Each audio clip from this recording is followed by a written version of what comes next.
Oh my god, you can tell I've not been on for a while. I left the thumbnail on and everything else. I'm messing it all up. We are back. Welcome back to WFC, talking about our third game of the season. Should be fourth, obviously, with the rearranged Spurs game, which it was obviously a defeat on penalties. Some people can say, oh, it's a draw, but it's a defeat. When you lose on penalties, to me, you've lost. You can't argue that in some ways. But I've got Barry, Mark, and Charlie to go through all of the details from the game. A lot to cover, what happened in the second half, a lot of fringe players, a lot of rotation, and all these kinds of things as well. We'll do a player of the match as we always do towards the end. So get your thoughts in, who stood out for you, and we'll stick the 4 names on the poll as we usually do. I want to come to each of you then. Let's just kickstart this straight away with the lineup, because I think we all expected rotation. But I don't know about you guys. I was very surprised when that lineup came out. I was trying to work out where everyone was playing for a start, because it was just names all over the place on the list they tweet. But follow on from each other. Barry, I'll come to you first. What did you make of that lineup? I think, correct me if I'm wrong, 9 changes from the last game. Were you surprised? There was, like I said, we expected some rotation, but there was a hell of a lot in there. You said 9. Really, it was 10. Thank you for unmuting me there, because I had not noticed that it was still there. Really, it was 10, because although Honor was playing, she was at left back, so it was different positions where she usually plays. Anyway, we had Thor at right back. May Letitia was the only one who played in a position that we have seen her play in the last few weeks. I mean, I was nervous. I'm never... in all my life playing Championship Manager, Football Manager, and any other type of manager games, I'm not really a massive fan of making those sorts of changes, because it always ends badly for me. It doesn't matter what I do. So you just end up having to play the player that's on about 75%, because that's the player that you've always had, just in the hope that they get you a goal. So I was worried. I was. But I understood the reasons for it happening. So, yeah, I think when it first came out, I was a bit unsure, but also hopeful, because, you had the likes of Paris up there. Leon had the chance. So there were certainly opportunities for people to try and take, and that I was pleased about. But, yes, I think for the most part, I was just nervous, because I'm not a massive fan of wholesale changes personally, but I'm not in charge of the club, so really it's irrelevant. Yeah, you expect changes in the Conti Cup, don't you? Because that's notoriously what happens, because you need players who, I mean, I hate to call some of them fringe players because they're international footballers, but they need to get minutes, don't they, in case they're called upon in a league game if there's an injury. Particularly, like it looks like Russo might have picked up something. Hopefully, she's not out for long. It's always going to be disjointed, I think, when you're making that many changes. I think Villa made maybe 3 or 4, so kept the core of a lot of their side the same. But again, it's not like it was a midweek fixture. It was at the weekend. There's a whole week to prepare for it, even if you are making wholesale changes. So you would hope that it wouldn't have been as disjointed as it perhaps looked. I unfortunately wasn't actually there this time, but I watched it on telly. It did look quite disjointed at times, and it affected the flow of what they were trying to do. So it was a very different performance to what we've maybe seen the past couple of weeks, where there was a bit more impetus and it was a bit more pragmatic and direct. But yeah, I would just say that those players on the pitch maybe didn't put in the performances that they're capable of, and that just comes down to them when they walk over that white line, really.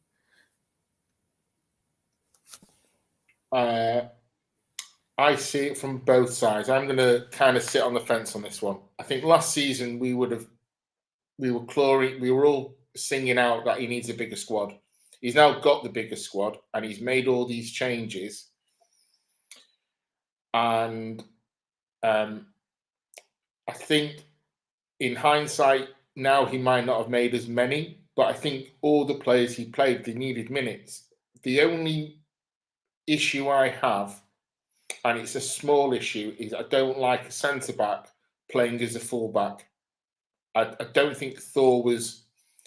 I thought Thor was being caught out too many times. I would have moved Maya to right back. She's played there for us in pre-season, and let Thor play in her natural position. But that's me genuinely just nitpicking. 9 changes, you know, I thought he was going to make lots of changes, but as I said, last season we would have cried out for him to give all these changes. No, I don't. I agree with a lot of what's been said. To be honest, I've got to bring this up because, yeah, why not? Why don't you? To be defended. I'm just going to move on before this conversation goes in a different direction. Yeah, I agree with a lot of the points, man. I was surprised, like I said, because I think you're always at a risk when you make that many changes. I personally would have made a few. I probably wouldn't have made that many. Just because I think you look at how Villa have started. Villa went out strong as well. They didn't rotate too much. They still had a strong side out. When you're looking at the other games we've got in the group, this was probably the one that I think you rotate the least. But I'm going to come back to a question that kind of relates that in terms of maybe the importance of this cup. And we talk about minutes and all these kinds of things. But I want to talk about the one positive to start with, because we are going to talk about the second half, kind of what went wrong there. And I know you referenced it a minute ago, Charlie, calling them fringe players. The reason why I call them fringe players is because they're on the fringe of starting. That's why I say that. But let's start with the positive. She's on the thumbnail, Nikita Paris. Let's come to each of you then. Barry, what do you kind of, I guess, sum up her performance and the goal itself? Because it's a great way to get your first goal. And I thought she had a good game, on top of that. I don't think the second half was brilliant, but I don't think anyone really stood out then. So how would you sum up Paris's game and the finish? Game as a whole, I thought first half she played really well. She was putting herself about there, getting into positions. She worked hard down the right-hand side to begin with. I think she was moved centrally for a little while as well, with Martha nipping out to the right. So they were interchangeable. As we said, they might be in pre-season. I think the goal was top quality. Top quality. It was... There's going to be people that would expect me to say that, given the level of support I've given her. But it takes a hell of a lot of doing. She took the time, she took the effort. Let's be clear, that goal came about because of the work of Honor Batia to begin with. Without Honor's work to begin with, winning the ball back, literally just marauding forward with that football and getting the ball to Nikita. Brilliant bit of work. But the finish, top corner, right-footed. She had time to hit it, don't get me wrong. But she picked it out. And from where I was stood, I was willing her to shoot. And even I couldn't have wished for a shot that was as true and as brilliant as that. So I thought, from my point of view, absolutely brilliant. And as I've said a million times before, you're not a rubbish player because you've had one season at a club that you weren't necessarily fitting in at. And I said this right from the start. And people came at me and said, oh, no, that's not possibly true. It is true. She's not a bad player, and she's proven that. I think she's had one start, and I'm not being funny. We've had players who've taken a lot more than that before they get their first goal. Some never get there at all. So, way I see it, Nikita Paris, yes, loved it. Cheered it like it was scored by my own mother.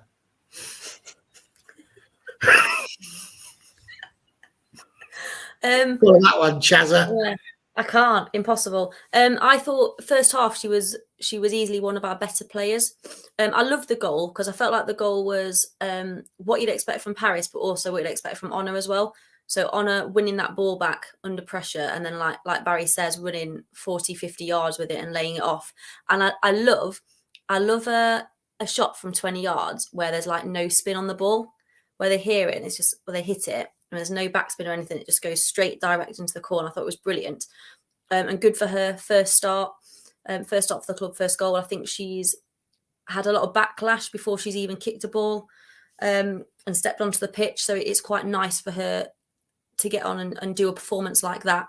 There was a downturn in the second half, wasn't there, from everybody? But I think generally her performance appeared to me to be one of the better ones.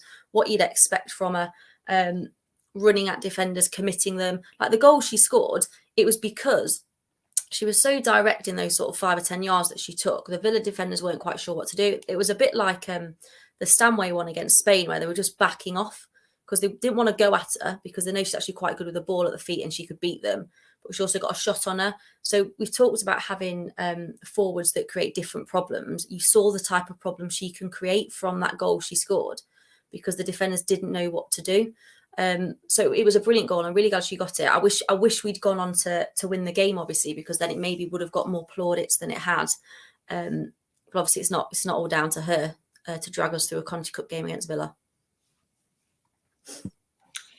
I thought the goal was well taken. I think, Charlie and Barry have said it well. A lot of the hard work was done by Honor with the run she made. But also, we were under the cosh just a little bit before it. We were kind of trying to get control of the ball and play it around. I thought the goal, the lead up to the goal, the way we attacked Villa down the sides was brilliant. I also agree with what Charlie said. Hopefully now, a lot of the people that were kind of bad-mouthing Nikita when she came to us, saying she's past the best and all of that, hopefully now that will put some of them to bed. She's a quality player. She's got quality WSL experience. She can score goals. She took a goal well. So I think what I liked the most about it was her movement to get the ball from Honor, and all that coming together. It was a joy to watch. And I don't think I've ever seen Barry jump as high when she scored as she did on Saturday. It was a great thing to watch. Where we were all stood as well, we had a great view of it as well. It was beautifully hit, and I agree with Charlie. A goal from 20 yards out, and it's just, there's nothing better. I love it as well because you can see it kind of on the camera. It's one of those kind of, from where the camera is, obviously it's behind where Paris is hitting it from. It's just slightly on the rise. So as she's kind of hitting it on almost like a slice. So it's kind of just going up. And I thought, is that going to just... I'd love for it to just... Very, very... Just for my own personal thing, I'd love for it to have hit the post and gone across, because I love goals like that where it's kind of on the slice and just, off the bar or off the post. I thought that was brilliant. But it's great finish. And like you all said, the work from Honor. I think Honor, for me, has just stepped up another level this season. I mean, we all know she's a world-class player as it is, but to me, she's just playing... I think second half, she looked a little bit tired, maybe. But yeah, like you all said, the work was kind of done a bit earlier on. And I think also, just to point out about that goal as well, what's brilliant about it is that it's 100% hers. It's not like one of those where it's just come across the 6-yard line and she just had to tap it home. There was nothing easy about it. She had to put the effort in. You can't take it away from her. That was just a quality strike. Yeah, going on to something like you said, Connor, my biggest fear through the entire season is that we're going to use Honor in every game and we're going to burn her out. And I think the fullback situation we've currently got, if anything, I think we're probably short in that position. And as I said before at the beginning, I don't like a centre-back playing as a fullback. And Honor was knackered second half. You could tell. Her legs had gone from her. And I just hope we don't use her too much to not utilise her when we need to. No, I'd agree with that. And there's a great question from Debbie. Should we go around the house on this one, shall we? If Honor were to sign a new deal, how would everyone show their joy? I was literally just in the middle of typing my answer out to that. I would jump almost as high as I did for Nikita's goal. But yeah, that almost as high as that. Yes. How would I celebrate? I would smash a load of chocolate buttons, easy. And that's not a celebration. That's a night in at the Charlie house. Be crowd surfing.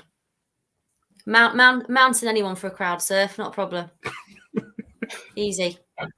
I would say, I don't know. I'd probably have a drink and a bit of a cheer. And I'll just go. See, let's see how long the deal is. If it's only a year, it's not worth it all getting worked up about it. If it's a longest term deal, then obviously, we can go mental. No, 100%. And yeah, I agree with you, Marty. Yeah, she needs to be, but she's still young, so she can hang with us for a couple of years if we don't get it this year. But we will, so we don't have to worry about that. I just want to stick with Paris just before we move on to some of the other players, and obviously we're going to have to talk about the second half and the Villa goal and the chance as well. Because I forgot that Villa did hit the bar, didn't they, early on? I think it might have been Daly. I don't know what minute it was in. It was in the first 20 minutes or so.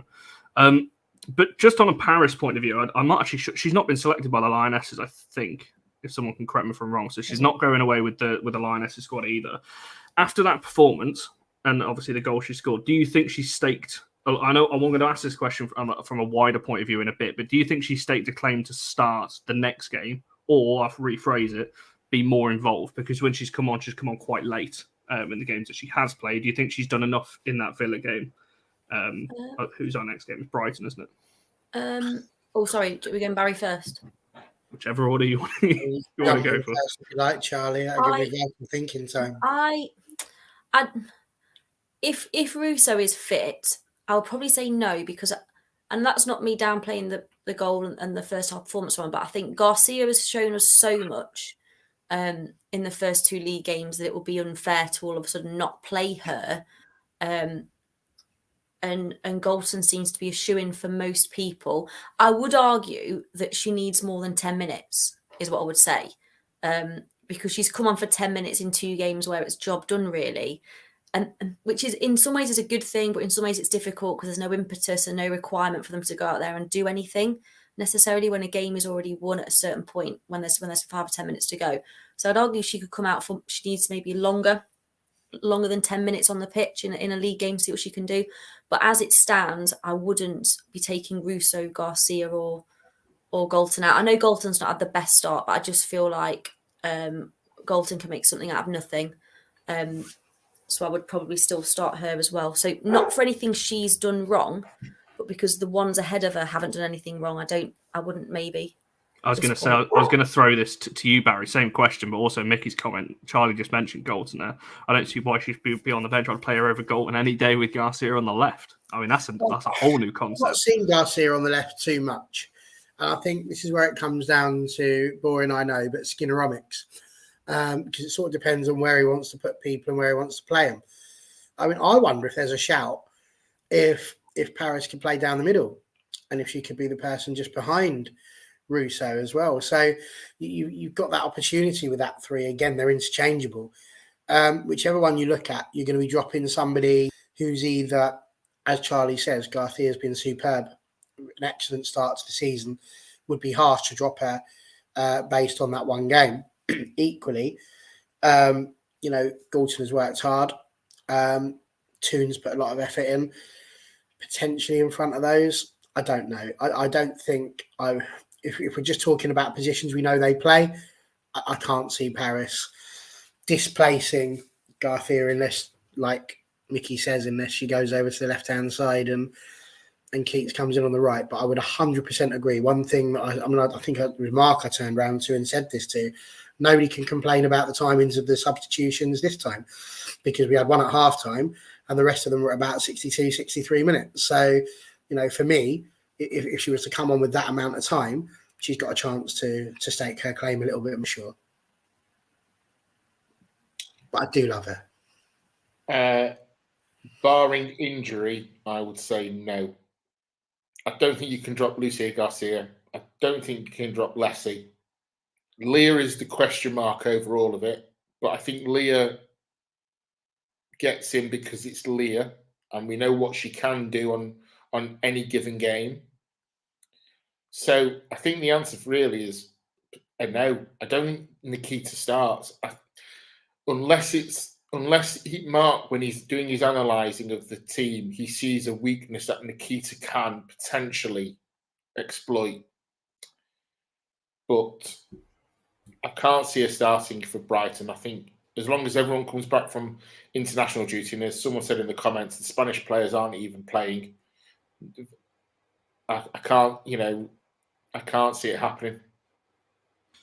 No, it's a fair shout. There's a lot of talk about Martha Thomas and Leon and all other kinds of players in the chat. I want to come back to them in a bit when we talk about the kind of players that came in, because obviously we could talk about Stanley as well. Tunkara came in. There's a lot of rotation in this game, and obviously Maria as well. So we'll talk about those in a little bit, but I want to do it in kind of order of the game. Now, the game changed.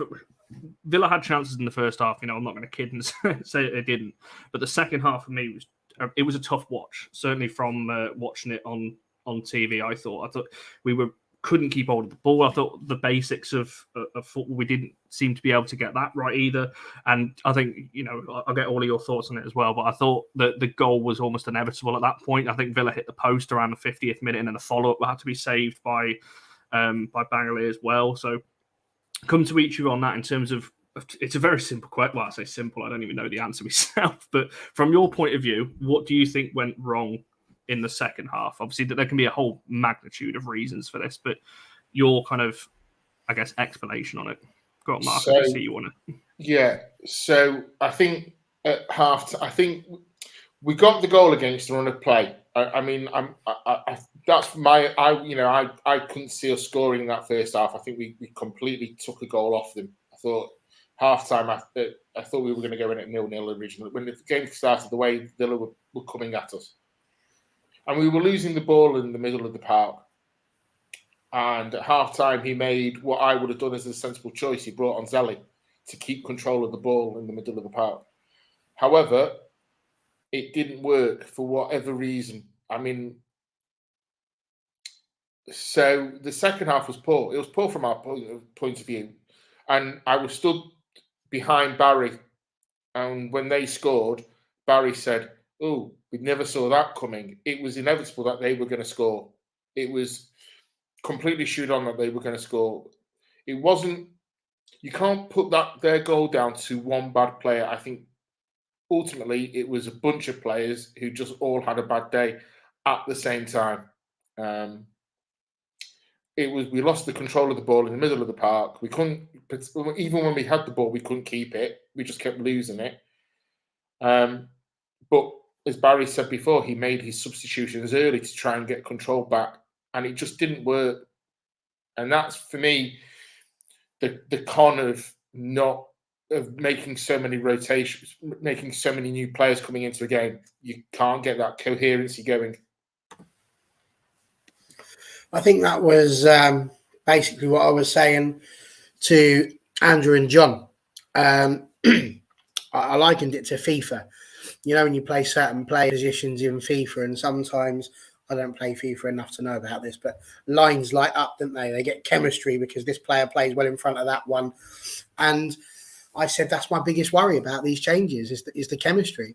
It's that ability to just know where somebody's going to be, to just know how they're going to perform and know how they're going to play. And I know they're all on the same training pitch, but you get used to playing with certain players. Like Katie Zellen will get used to and knows what Ella Toon's going to be doing. She knows the runs that Leah Goulton's going to make. She knows what Alessia Russo does. She knows what the people behind her can do. And when you know how your people play and you're on the same wavelength, it's a bit easier. I just didn't feel like, the first half wasn't brilliant, but it was better. The second half, I keep on trying a better word, but it was awful at times. Listen, anyone who watches this channel knows I'm one of the most positive people you are ever going to find in a football ground. And even I was going, what the hell are we doing? Because we had the back being passed about. We didn't seem able to get control over it. And I think that was the word, really. We just lost control. We didn't have it. I was looking at the stats. We had 52% possession, and that blew me away. I'm like, how did we have that much possession? It doesn't seem right. We just lost it. I think that was it, really. Chemistry. It was just really difficult for them all because they're not just changing the players, they're new players. Some of them are new to the system. Some of them are new to how we perform. I think bringing Zellerman was the right decision because we needed to try and wrest control from them. But we just weren't able to do it. We didn't get the control because Villa were more in the moment and more present. And as we said, they were going to score. The minute they scored, I was like, well, it was coming. They'd already hit the bar. They'd already hit the post. And I said it at the end of my vlog, as far as I was concerned, they could have felt hard done by for it to have gone to penalties, to be brutally honest, because they could have quite easily been out of sight by the end of the game. So we held on till the 72nd minute and, we were lucky even to get to penalties. So I can't put my finger on it. If I could do that, I'd be getting paid a lot more than I am now, Connor. Yeah, I hate thinking about it. Like, it feels weird saying holding on to a draw. It's just that's not what it's about, is it? I mean, from the position where I was watching it, obviously it looked. I think there was a distinct lack of leaders in the side because I think our leaders, our genuine leaders, so Mary, Katie, Millie, those players weren't there. They weren't there. I don't know. I know Honor had the armband on, and she worked incredibly hard. She'd be my player of the match, to be honest. But there was none of the usual leaders there. The voices that you hear when they're playing, there was none of that, from what I could gather. So there was no one taking everyone by the scruff of the neck and just bossing them around. obviously it was a dismantled back line, wasn't it? And the couple that were still there from the previous games weren't in their regular positions. So yeah, it's difficult to bring on wholesale changes, isn't it? And for them to perform in the same way, and then you're having to then make lots of substitutions to try and counteract that, which kind of creates the same issue. But what I will say is these aren't players who have just wandered in off the street. Like, they're all really good footballers. They've all played at the highest level. Lots of them have won things. And actually, I would still expect more from them. I would expect them to go in for tackles harder. If things aren't going your way, if you've got a team that's pressing you really well, because Villa are well drilled, but they're not better than us player for player. They aren't. They're just not.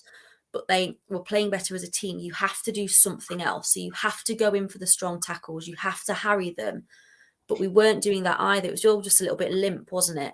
They're being a bit physical, and we're not going to go in for the tackles. And that's for me what I didn't like. And I don't necessarily think that's on the coaching staff or the manager. That's on those players when they step over the white line, to have that mentality that you're going to go out and fight. And there was just a little bit of a lack of fight in certain areas of the pitch. And there's reasons for some of that things don't work as well. But you just have to go in and put a foot in. Like, that's what I was thinking a little bit watching it. Just go in for the tackle. What are you doing? And I think that's what was lacking.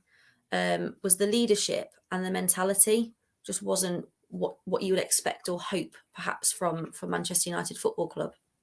What a weekend it's been for that. Yeah. After the game, we had the Mark quick. We had a quick chat, and it was literally a quick chat. And all he said to me was, "I'm sorry about that," and that was it. I'm sorry about that. That's not what he wanted. It's not what we wanted, but. You know, Charlie summed it up well, and Barry did. These players, they've not played 90 minutes with each other, they've not played 80 minutes or whatever it might be. There was nothing with them in that game. It was just a bad day at the office.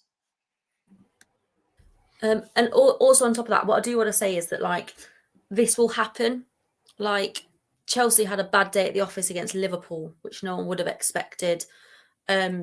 Man City had a bad day at the office against this same Aston Villa side. Let's not forget that. So this doesn't need to be like a wake, like a funeral. Like, oh, that's it. It's not. We unfortunately lost the game due to wholesale changes, and these things will happen when you're going through a process and when you're building. There will be times when you see exceptional performances, and there'll be times when things aren't going exactly as you would like them to. And we've talked about that before, haven't we? We look at the men's side and people kick off and there's a bad result. That happens when you're building to something else. Things will go wrong. Things won't be quite right.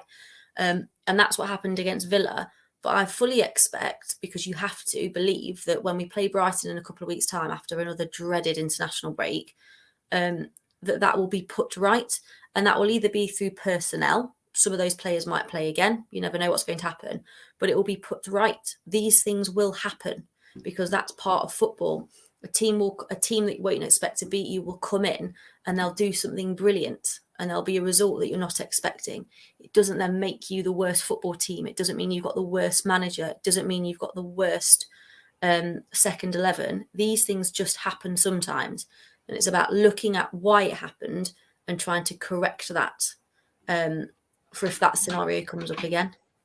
Yeah, I agree with a lot of the points made. I think what my kind of, 2 cents on it is, I agree with your point, Charlie. The players that came in, these aren't, it wasn't a full young squad that we kind of rotated in the kind of first games for United. A lot of these are seasoned internationals, and I think that's. I agree with that. I think I might have even said that as well. I completely agree. Yeah. But we could have played our first 11, and something could have happened that meant it went wrong. What I'm just saying is, this isn't the end of the world. I never want Man United to lose, ever. I would like them to win every single game, comfortably, like Chelsea do, apart from Liverpool, which is disgusting. I don't know whether I'm pleased about that or not. But these things will happen. So yeah, it wasn't good enough. It wasn't good enough from those players. Probably the right changes weren't made during that game when they needed to happen. And that's on the coaching staff. But sometimes these things will happen.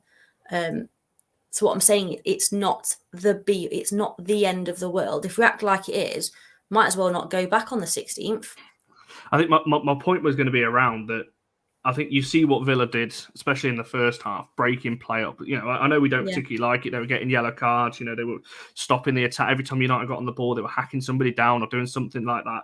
And this is where I go back to it all the time. When your backs are against, and we weren't backs against the wall. Villa didn't have, you know, they had chances, but they weren't. I don't remember them absolutely peppering the goal all the time. But we just didn't feel comfortable in the game. That's where you slow it down. And I think that's where I'm a little bit disappointed that we didn't just get hold of the ball and just keep it for a couple of minutes. Play it around the back line if you have to. It's going to frustrate the fans, of course it is, because people don't like seeing us passing it sideways and something like that.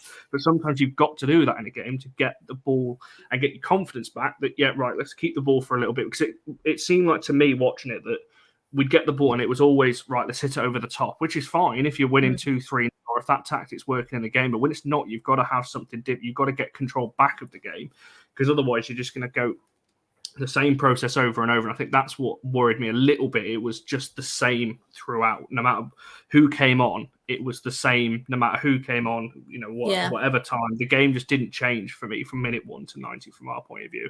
So it's a little bit of a concern. Saying that, there was a lot of changes in there. And Barry, you made the point about chemistry earlier on. When you train together, you know, and all these kinds of things, but when it's training's completely different to a match day. And when you, like you said, Barry, when you've got that, you know, Zelen, when she's looking up, she knows where Leah's going to be. She knows where Garcia, obviously, you know, Garcia and Honor have got that relationship on the right-hand side. So there is that factor as well. So I'm not overly concerned and taking it into the next game and going, oh, you know, it's just something, you know, and like you, Mark, you said, Skinner fully knows this. It's not like it's something that he's not going to know. So, yeah, I don't think. Also, from all of that, though, I mean, I said there were too many changes. The reason I felt there were too many changes was because we're playing Aston Villa. It's Aston Villa who've had a brilliant start, won the 2 out of 2 as well. If it was Durham, in the nicest possible way, I wouldn't feel quite so worried about it because it's a team that you would expect to be beaten. I know that expect is probably the wrong word when it comes to Durham because they do enjoy ruining our days. But I also just wanted to address this little point that was being made here because I know Debs to take your one off there, but I just don't agree that he got it wrong. I think actually in this occasion, Mark did everything right that he could have possibly done. As Mark said at the beginning, he's given players chances, which we're always saying we want to do. VBR, by the way, Vilda Risa had almost an entire 90 minutes there, really, to show what she was doing and what she was capable of in that position where Tooney would play. So people were given a lot of opportunity, I think, in this game against Aston Villa, and it was very much a case that they needed to step up. Nikita Paris pointing in example because she's one of those who are talking about could she break into the first team based on that performance. The problem is like I said, I think Mark has done everything he's supposed to do there. He made a substitution at half-time to try and shore up the midfield, almost like a dead cert. We bring Katie Zeller on, you expect you're going to get a little bit of control in the midfield. It didn't quite work, as we said. He's made substitutions early in the 60-odd minute. He's not leaving it till the last minute. I think he did everything that logically you would look at as a Manchester United fan or coach to do to try and gain control of the game and to get there. And it just didn't quite work. But I'll tell you something, if Ella Toon had scored that one at the end, and that's not to say she should have, but if she had, we're not having this conversation. We're saying, God, you know what, we did win ugly. You know, probably didn't deserve that, but we'll take it. So it's a different conversation, isn't it? And it's fine margins all the time. And they're a team that's getting used to each other. They're brand new. So we have to accept that as well. There is also one other point, and I think Barry's absolutely right. If this was against Durham, we wouldn't be having this conversation. We'll be saying, you know what, it's Durham, it's where it is. But we've won 2 out of 2 in the league. I think we've played well in the league. In both games, I think West Ham, it was a different kind of game for us to get through, but we got through it. We passed the test.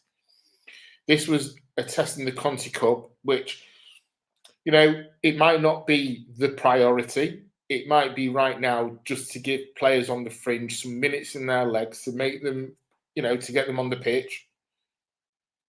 But I think Debs, when she summed up, I think that, look, he made his substitutions early, but I think there was too many players that just didn't perform. You know, I'll say it. I thought Lucy Saniforth, she wasn't great. I don't actually remember really her having much of an impact in the first half. I really, honestly don't. And I actually like Lucy Sandefurth. I think, her set ball pieces, she's brilliant at those. But I just think in the middle of the park on Saturday, we had too many players who were doing exactly the same job. There was none of that, mix and matching. And I think that was for me, I don't know whether Barry agrees or whether any of us agrees. I think that's where the game was won and lost. It was lost in the middle of the park. Villa were better than us in the middle of the park, where usually that's our strong suit. That's where you can say, come try and take us off our middle. It's never going to happen. And I think on Saturday, they beat us at where I think we're probably the strongest in the league. Just before anyone quickly jumps in on Mark's point now, just to let everyone know, I have just put the poll in the chat as we usually do for our kind of 4 names, our player of the match votes, as we will continue to do on our match reviews. It was a tough one, this one, to pick 4 names. I was struggling when I was speaking to the guys before and, looking in the chat and which names to put on this, but we have decided on 4. If you disagree, perfectly fine. Tell us why you disagree with the 4 names that we put up there. But we've gone for Honor, we've gone for Jade Moore, Nikita Paris, and Adriana Leon as the 4 names on there. If there is anyone that you want to add, drop it in the comments and we'll discuss this in about kind of 20, 25 minutes time when we come back around at the end of the show to do our kind of player of the match review. Connor, sorry, I just want to jump in if you're finished with your player of the match spiel. Are you done? Is it Marty's comment you wanted to? Absolutely. You 100%. go for it. I'm sorry, mate. I love you, and I know that you have your opinions, but this is just it's so wide of the mark on this game. He absolutely did recognise it. He brought on Hannah Blundell as the left back, put Honor back to right back, kept Maya in the middle for the same reason, because he'd noticed. I mean, you didn't have to. Stevie Wonder saw that the tide was changing and that we were in trouble. Something had to happen. And that's what he did. I don't think the players performed to the level they could have done. Now, whether or not he'd done this or not, you would hope he'd practiced dedicated a practice session to the starting lineup. If he didn't, then I'd be sitting here questioning Mark Skinner, because that seems like a very natural thing to do before a game. But having not been there, I could not possibly tell you whether he did or he didn't, but I'm going to assume that he did. And in answer to this question, absolutely, 100%. I think this man gets far too much nonsense thrown at him. And I can't see why. I mean, I've got people out there after a game screaming that Carla Ward's going to be our next manager, and this guy's not even out of a job yet. It's absolutely ridiculous. I don't want anyone but Mark Skinner. This guy clearly lives and breathes the club and loves the girls and the people that he's with and the fans. Why don't we just try? I know this is a really hard thing, because I was driving home and heard Eric Ten Hag being called that he should be leaving now as well, because we had such a terrible result. Can we just try something new? How about we actually try supporting some people just for a while and just actually give them a chance to succeed, rather than reacting a little bit too mad? Yeah, I'm going to follow on from that with Marty's follow-up point to what you just said into how did the midfield go in the dumpster after the sub. I just think I agree with what everyone said before. I just don't think anyone played well. I think everyone just had an off game. Like we said before, you bring on Zellum to shore the midfield up, and I'm not going to sit here and say that Zellum played exceptionally well either. I don't think she was exceptional when she came on. I don't think that's my point. I don't think anyone was exceptional. And when you can't get control of a game, you need one or two. You can't do it on your own. Especially in midfield, you need players around you that's going to be able to help you get control back. So I don't think, Mark made the subs. I'm just looking now. Zellum came on, Ladd came on, Blundell and Garcia all before 65 minutes. That's wholesale change. That's kind of 4 players that have been starting coming on, and even they didn't make a difference. So I don't know what more Mark could have done, because you're looking on as a manager, you're looking on just going, will somebody take control of the game? And by the looks of it, when you watch the game back, we were trying to take control of the game back, but we just couldn't do it for whatever reason. Passes were poor. We kept trying to hit it long, bad decisions. Maybe that little bit of doubt seeped in, especially when the goal went in. So there's lots of factors in a football game. The goal kind of came right after the subs as well. I'm pretty sure the subs are around the 63rd minute mark, and the goal was around the 70. I don't know whether anyone wants to talk about the goal itself. For me, I think I'm looking at Bagley potentially for that. And that's for me why she's not on the player of the match. I thought she had a good game maybe outside of that. But I just think if you're coming out for the cross, you've got to make sure you get there. And I think she went to go, stopped, and then thought, well, actually, no, I will go, and was too late to stop the cross. Whether she'd have got there, I don't know. But for me as a keeper, if you're coming out to collect the ball, you've got to make sure you get there. Charlie, I can see you've unmuted if you want to jump in on that one. Yeah, I felt like that was a poor goal to concede all round. Obviously, it was a good delivery. I can't remember who delivered it. Was it Dali to Daly? I think it was something like that, wasn't it? It was a good delivery, but she mustn't have been offside. Well, I don't know. Don't actually with the official. She might have been. She wasn't though. I don't want to start that vicious rumor. She wasn't offside, but she was not being tracked at all. Now she is their most dangerous player. She's a really good attacker. Staggering. She plays left back for England, but she's a really good attacker, Rachel Daly, and she had free reign to go and win that header on the edge of the 6-yard box. Do I think? Yeah, it was an interesting one for Bagley because I agree with you, Connor. It looked like she was coming for it, and then she wasn't, and then she was. So she was indecisive about what to do. But again, that can happen if you're not often playing competitive football. Do I think Mary Earps comes and claims that? Probably, yes, but it wasn't Mary Earps who was playing. I just think it was a really poor goal to concede. It was coming. We were second best, but I just think conceding from a set piece like that is not. It's not good. It's disappointing actually because I think we've been really good from them recently. We talked last year, didn't we, about how much we'd improved from defending set pieces, and then we had at the start of the season. But yeah, it wasn't great. Whoever was meant to be picking her up or didn't do. The keeper didn't come and command her box. The reason as to why that might be, we've spoken about before. But yeah, it was an easy goal for Rachel Day to score, I think. I can honestly say I've completely wiped it from my memory. I know it was a header. It went in the goal. And then, yeah, too much happened after that, really. I just remember thinking, as I said, it was coming. It didn't matter if that one had gone in. There'd have been another chance afterwards because they were knocking on the door for sure. So I don't think it really would have mattered. They nearly got the goal just before the end as well, where Bagley sort of got her hand sweating. Oh, my God. Whoa! It's the omen. Halloween's coming up. But yeah, that was cleared off the line as well. That was almost centimetres away from being over. So, I think, yeah, we got away with one there, really, to get to the penalty shootout, if I'm honest. Indeed. Go on, Mark. I'll let you have the last say on this one. Their goal was coming. It could have come from any single Villa player. They had us on the back foot. Rachel Daly was causing problems all game. She's physically a very tough player to play against. And it was coming. And as Barry said, we got away with one that, I mean, from where we were, we could see clearly it hadn't gone over the line. I think from the TV pictures, it looked like it did. So we got away with one there. We conceded a bad goal. But we should have won it in the last minute anyway with 2-0. But we went to penalties and, hey, that goal, you could tell that goal was happening from minute 46 onwards. You just didn't know when. That was the problem. No, exactly, and that was a slight worry. I think, like I said before, the game just didn't seem to change. There's still a bit of time to get your player of the match votes in. Although looking at the poll, it's not even close. It's been relatively close between a couple of players, but yeah, 81% for Honor at the moment. I don't think she's getting caught when you look at the votes there. Marty, you mentioned Tooney, and it's when I was writing my notes for kind of the show order, as it were, for this show here, I actually wrote down obviously Tooney's chance late on. She had a very similar one against Arsenal in the league last year that could have put us 2-0 up in that game. Obviously, this would have won us the game away at Villa. For me, I think she's been below par so far this season. And the reason I say that is because her standard now is much higher than I think we probably rated her at the start of last season. So it probably looks like she's playing worse than we expect because of her reputation. Her standard now is much higher than the beginning of last season when we were watching her.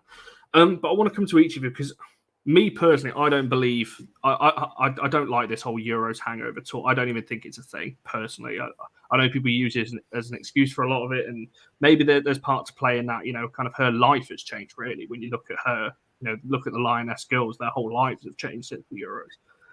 But let's go around the house again on Tooney in terms of what do you think is going on with her, and do you think she would benefit from maybe some time of kind of not starting?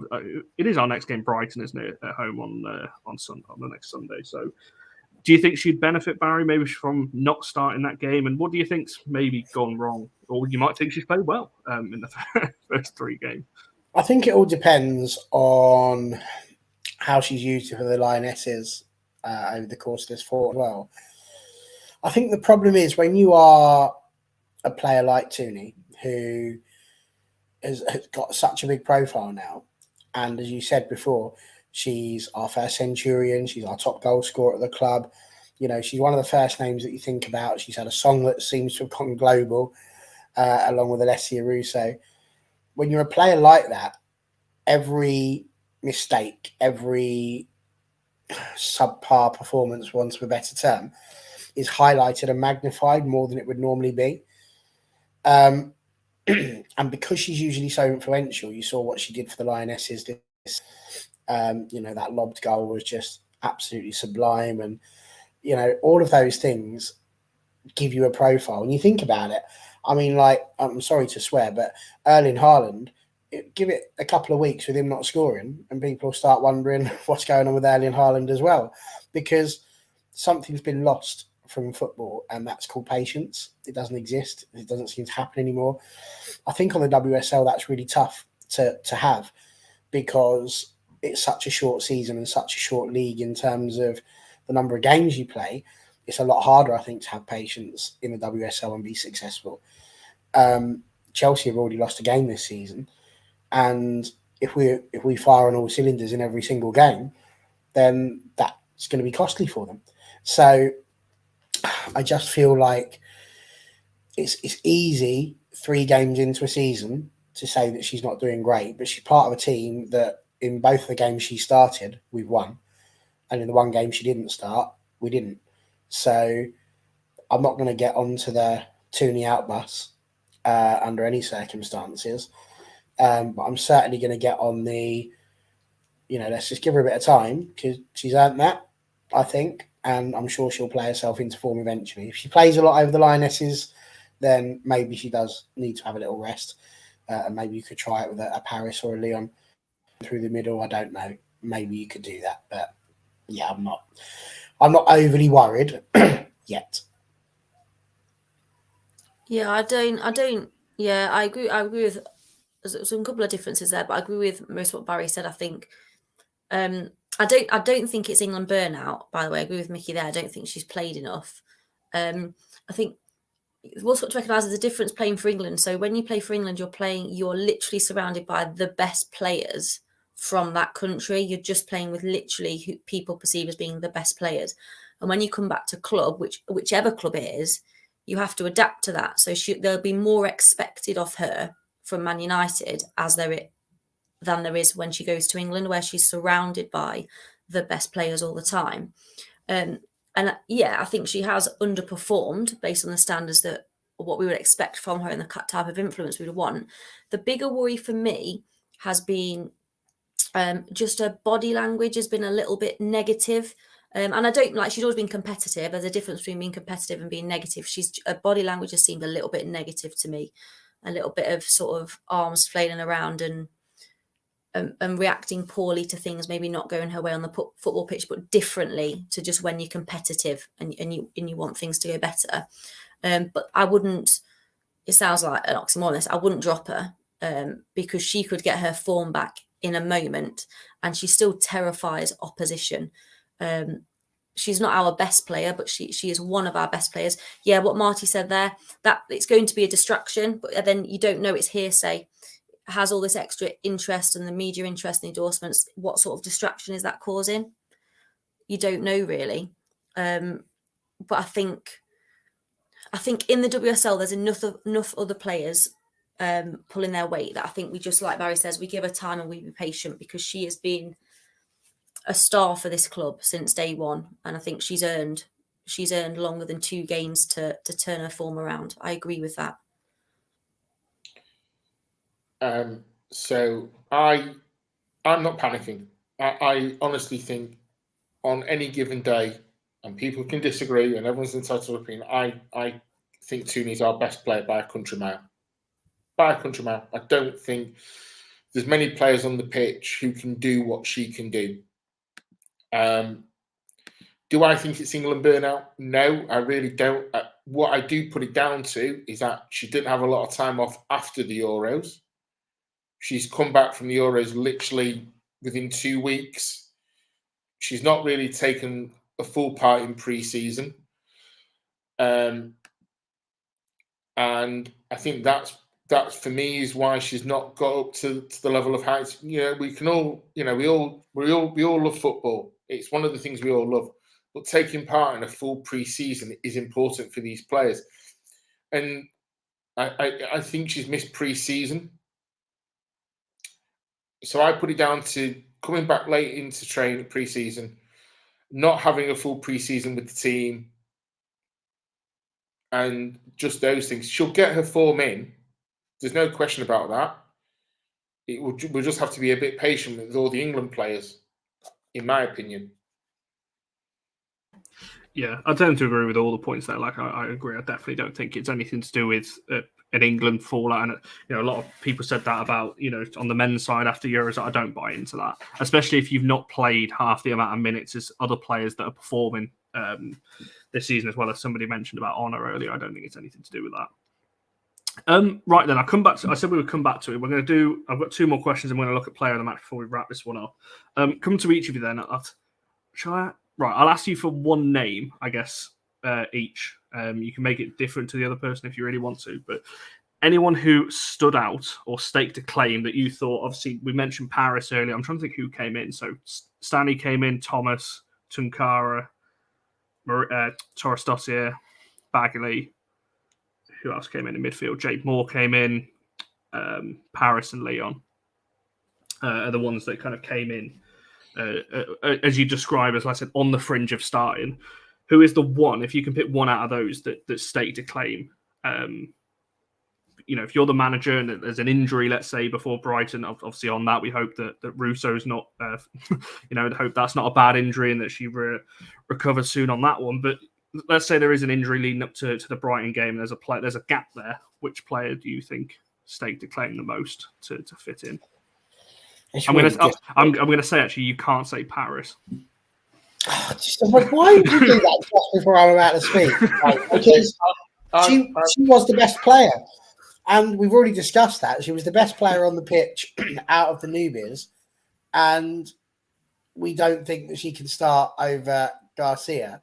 So that was the answer to your question. Now that you've completely... You're allowed to think that, though, Bazza. You're allowed to... You don't have to say she starts... I'm not allowed to autonomy anymore. I've got people thinking for me. It's outrageous. Honestly, Connor, you make me feel as angry as I often do when a cake comes out and it's got a soggy, moist bottom. It's outrageous. I'm not a fan, Connor Roberts, of this behaviour. Paris would have been the one I'd have gone for. But because I can't have that, I will go with, if Russo is injured, then we give Leon another chance up front. Nice shout. I will go for the own. That's just rained on my parade. I was good. Get lost. Right. I was literally about to say I'll go for the only player who I thought did what I wanted to do when all else fails, which is clatter a few people. And that's Jade Moore. That was literally mine. You've just gone in there with that hat trick of spoiler alerts. I was going to say Jade Moore. More. How'd you like it? More. How'd you like it? More. But only if there's an injury. Right. Who was? Right. Well, I'm going to... Oh, right. I thought Leon did all right. But I thought Vilda, for 90 minutes, it's a tough one to say who played well out of a bad bunch of players who didn't have a great game on Saturday. I thought Moore played really well. I thought Leon did well. Obviously, we can't have Paris, so I'll go Vilda. All different shouts. I would have gone for Jade Moore as well, actually, to be fair. I thought she was... If you're looking at standouts, I think, she was definitely... Definitely one. I think that's aimed at Charlie when I started bringing up all the comments about Jade Moore. That, you know, we ask people to get involved and get your thoughts in, and Charlie's telling them to get lost. What's going on here? We came up with a very nice new song for Jade Moore at the weekend. I like that one. Deborah's just put that in the chat. Yeah. Is that the new one? For Jade Moore, she's wears for. It was lovely. That's good. Yeah, that's how bad the game was. We were coming up with new songs during the game. Loved it. Not everyone loved it. Let's be clear. The Villa fans didn't like it. Do they have any songs, Villa? No, they didn't even realise they were there. There was that little kid. One word. They had that little kid who kept running up and down in front of us. Just going, Oh, yes, yeah, I know. They did shout the word Villa once, which gave us a bit of a shock. Try a lava cake, Barry. Marcy's in there. It's Explosive. just what's going on here? I've lost what's going on in the chat. One word. Oh, referencing. I was wondering what was going on there, and who's mounted a challenge for starting 11. I'm liking this. I'm liking Probably you, Charlie, to be honest. Expert. I'd clatter a few people. You get away with all sorts, don't you, in the WSL? You do. True story. Indeed. Right, we'll take a quick look at the standings in it. I know it's only one game in, but we've got to do it. We're not bottom because there is a team that hasn't played yet. But if you look at that, it's covered us all up. I'm not going to try and peer over the top. I'm only going to bring it up for a brief second. So looking at the table, obviously we've played Aston Villa, currently on 1 point. Got Sheffield, Durham, and Everton to go. What's everyone feeling? We still getting out of this group and topping it as well? Oh yeah, It's top one, then, isn't it? Like only a certain number of second places go through or something like that. Well, in that case, yes, because we will win the remaining. Aren't there only 2 groups? Are there only 2 groups? There's 4. But there's 4. Isn't there some groups with only 4 teams? Some have got 5, some have got 4, and I'm pretty sure only. No, because being in the Champions League means you don't have to play in the cup until later, and you don't have to get yellow cards. Blah blah blah. Ludicrous. We're topping that group, by the way. We're still topping that group. Yeah, we're coming through I that. don't see the points, but I hope you're right. I think so. I think when you look at it, we'll beat Sheffield. We should beat Durham in 90, although last season Durham away was a little bit. If we beat Durham, I will cheer more for that than anything. Filth. Absolute filth on their little athletics track. Well, we did beat them last year, but it wasn't a very entertaining. The penalties were Do fun. you remember that year in the Championship when they were like 2-footing tackles literally all over the shop? And the referee was like, no, we allow that here. I thought Casey Stoney's head was going to explode. I'm sure we yellow carded the same player twice with no red. So I was at that game, and I still find it hysterical today, and I still talk about it with Ian, I was stood next to him on one side and Deborah was on the other. When they got the penalty, the referee said, I don't know who gave the foul away, so I've got to book someone. And he actually didn't know who gave the foul away for that penalty. That's the refereeing issues just there. They don't know who gave the foul away, so I've got to give someone a yellow card. You're only looking at one foul. Imagine them trying to referee a rugby scrum. No, I know. Crikey. What he did say, which I thought was very funny, was it was someone with blonde hair. Well, we had Alex Greenwood at left back. We had Millie in the middle. We had Kirsty Smith at right back. So there's 3 straight. We had Molly Green in the middle. Most of the team were blonde. And Siobhan was in goal. Nobody's put it in. Ref said it was one of the blondes. So not too much to choose from then. That was. Do you remember last year at Durham away with that bloody DJ they had on the opposite? But it was playing awful music, and they'd stop halfway through a song and start doing some. I don't know what was going on, but but we were on the side corner that didn't have any speakers, so we couldn't hear it. Yeah, that was the guy talking. That was it, because he was talking on the mic and you had no idea what he was saying. Just going on and on. The one standout moment was when Mark at the end of the game was wearing his flag like a cape. I've got to say, you're definitely selling it to me. It's a beautiful. Do you know? I'll sell it to you. It's a beautiful part of the world. It really is. It's just that ground is crap. It's We like travelled like a to, sports day at school. It's just like rope, Mhm. just rope around, just to stop the baying mob. You don't even need to Well- pay to get in. You can stand on the little ridge that's behind the athletics track and watch from there. Oh. Half the fan base did. What was fun was because the penalties were down at the end that we kind of took, and everyone ran from the far end down to our end. What was going on? we did when I had my first at school. We did a big edu-footy-aid. It was called. It was quite cool. All teachers from across the country that all got involved to take part. And the first one was at Durham. And my goodness, we did not think that through. We left at 6 o'clock. We didn't get back till about 2 o'clock the following morning. And but it was absolutely peeing it down all the way up north. And in the minute we got to Durham, it was like God's own country or something. Just the sun came out and lovely. So I agree with you, Mark. Lovely place in the world. Indeed. John's going to make a day of it. He's going to go chanting around the cathedral. Probably don't do that. But he's going to have lunch. Well, good cathedral in Durham. Indeed. Good cathedral. And I can see... I'm just laughing at all of Deborah's comments. Oh dear. Yes, it is true. There is a rumor going out there. Cheaped out, tenner covered all my costs. Yeah, there is a rumor. But yes, quite impressive. We shall move on. So when we talk about Durham all week, we'll do that. We'll just make sure it's the same panel when we do the Durham preview in about 3 weeks' time. So we'll come to the poll then, and I'll come to each of you who you voted for or who you said was your player of the match or so on. So it's safe to say Honor has absolutely smashed that poll. 74%. Jade Moore on 16, Paris on 11, and nobody voted for Leon, which I'm a little bit disappointed about because we've always had at least one vote on somebody on these polls. Go on then, Barry. Who did you vote for and why would it have been that person? Honor Batcher, because she was the best player on the pitch by... not just a country mile, but possibly a universal mile.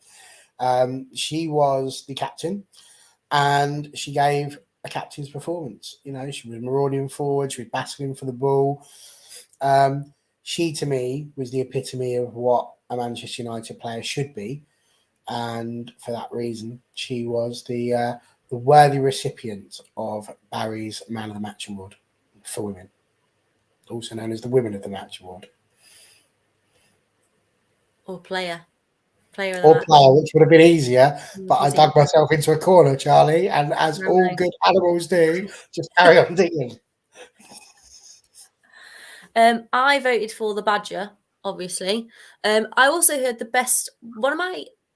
a new pronunciation of her surname on the FA player when I watched it back earlier. It was Badder, Honor Badder. So like Badder, which is a new one. I voted for her, but I will always have a soft spot for a goalkeeper that saves 3 penalties in a penalty shootout, particularly when your team then goes on to not win said penalty shootout. She did everything she could have done. She did everything she could have done. And the only time they beat her was when they shot into the roof of the net because she couldn't reach. So she did a job in that penalty shootout, did Baggers. I said that to Deb. I made a couple of good saves, let's be honest. And not winning. She was under more pressure than the Villa keeper the whole game. Like she also did make a few good saves. I'll make it a full count for Honor. Player, she ran herself ragged, and I think her penalty was the best penalty in a bad bunch of penalties.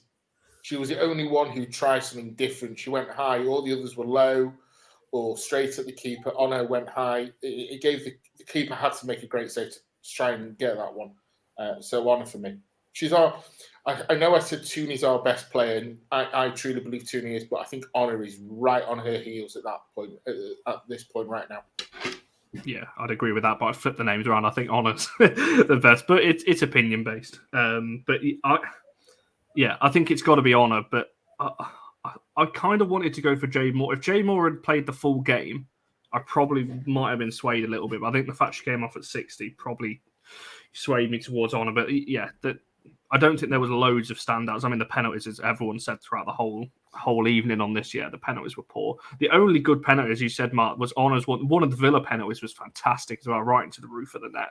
to do that. But the rest of them were. I don't want to be that, poor. but Zellum's was quite good. I'd argue that anyone that ends up in the net is a good penalty. So it's not as easy as it looks taking a penalty, is it? It's really not. It's really not. It's like something that you need to train for and practice in order to become really good at it. Indeed. And there we go. Marcy went for more. I think I did as well, actually, when I clicked it when I was making it earlier. That might be why she's on 16%. Claymore would have got player of the match had Honor not been playing. That's usually the case. I'm actually going to go back and watch the last two. Hasn't Honor got player of the match on this channel for every game so far? Didn't she get it? The one was Garcia, surely. No, Letizia got the first one. Letizia. Yes, it was. Yeah, it was. That was it. And what's this about? Are we going to end the show on this? Is he better at taking penalties than you are at returning a ball to pitch side?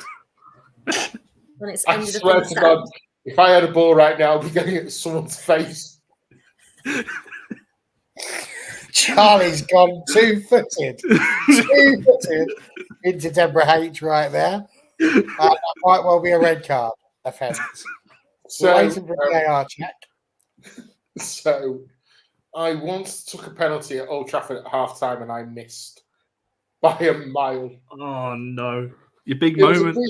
It was a pre-season friendly. Luckily, there was only 35,000 in the ground. He says, luckily there was no camera phones at the time. But, and I've been practicing all day as well. That's even worse. I fluffed it.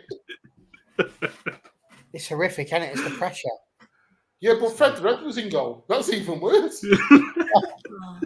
Were you in full kit? Did you have football boots on? Please tell me you did. You were in No, full I had kit. boots on, but I wasn't in full kit. I had tracky bottoms on. Were you wearing trainers? No, I was in boots. Tracky bottoms and boots? Yeah. What do you mean? I'm not a full kit. I don't go to football games as a full kit, but I'm picturing you in those Kappa trackers with the poppers, and then a pair of Timberlands. I'm not afraid with Chippendale, come on. But you do believe in miracles. Deborah's right. She would have hit Fred in the face. She would have just picked the ball up and thrown it out. Dear me. Oh, John's outdone you. He scored a penalty at Carrington. It's his claim to fame. I scored a penalty for my local team to win the under-14s cup in Manchester, so I'm taking that. That's mine. That's nothing, because I can stick a whole cupcake in my mouth without needing to chew. So, who's the real winner here? Oh, by the way, Connor, whilst we were at West Ham, we found something new for you to sign for winners of the Prediction League. To get a whole load of Kirsty Smith cards. So you've got to sign those. Start giving those out to the lucky losers. Right. Oh my God. What's going on here? Definitely held it. She definitely held it on. With her thumb. It's horrific when they do that. They see us about to fall. Like, quick, put your hand on us. That's cheating, children. But we can't restart the race because we've got too many to get through. Dear me, these shows always do all kinds of things. You can tell it's international break. I don't even know what show's next. Some point this week. Friday. Barry is back on Friday, as always. What's on Friday? What? It'll be the fans for. We'll come up with some stuff. I don't know what's going on. But it bloody hell, get me words out. It is also England, obviously USA, and the internationals as well. So there will be a little bit of talk on that as well. So make sure you check that out. We might be live before that, but I'm not entirely sure yet. Make sure you're checking all these guys out. And obviously, as always, the Sports Club stuff will be in the description as well. We shall wrap it up there. Make sure you're liking and subscribing, and we shall see you guys very soon.